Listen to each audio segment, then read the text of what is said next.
Shalom, tajuk renungan kita pada hari ini ialah demi kita Yesus memikul salib. Ayat kita diambil dari Filipi 2 ayat 7 dan 8 yang berbunyi, melainkan telah mengosongkan dirinya sendiri dan mengambil rupa seorang hamba dan menjadi sama dengan manusia. Dan dalam keadaan sebagai manusia, dia telah merendahkan dirinya dan taat sampai mati, bahkan sampai mati di kayu salib.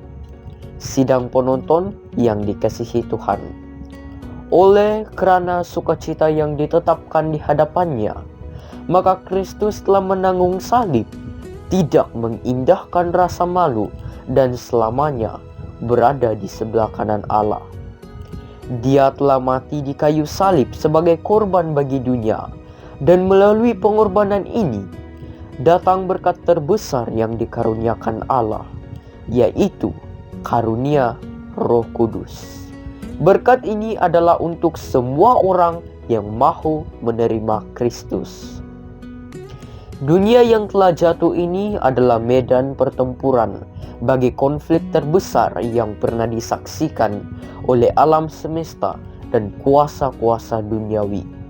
Hal itu telah ditentukan sebagai satu lingkungan di mana akan berlangsung sengketa besar antara yang baik dan yang jahat, antara surga dan neraka.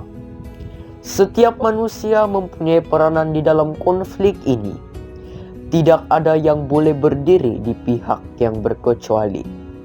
Manusia harus memilih sama ada menerima atau menolak penebus dunia. Semua bangsa manusia adalah saksi sama ada untuk Kristus atau melawan Dia. Kristus memanggil mereka yang berdiri di bawah panji-panjinya untuk terlibat dalam konflik bersamanya sebagai seorang prajurit yang setia, agar mereka dapat mewarisi mahkota kehidupan. Mereka telah dijadikan sebagai putra dan putri Allah. Kristus telah meninggalkan kepada mereka janjinya yang pasti bahwa satu pahala besar akan menjadi ganjaran di dalam kerajaan surga bagi mereka yang mengambil bahagian dalam penghinaan dan penderitaannya dalam kebenaran.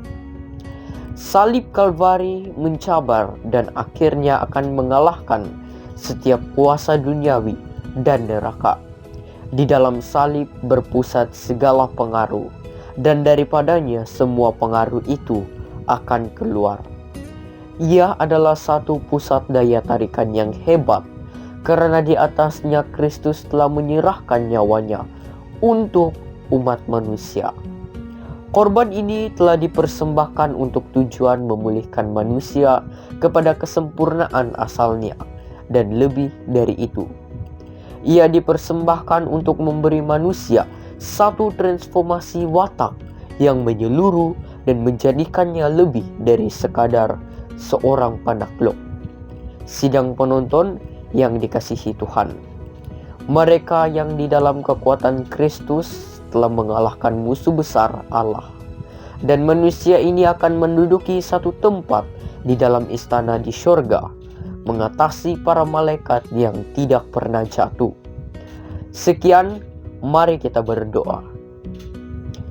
Bapa kami yang di surga, kami bersyukur karena melalui kematian Yesus di atas salib, maka kami dapat dipulihkan dengan Engkau dan mendapat tempat di dalam surga.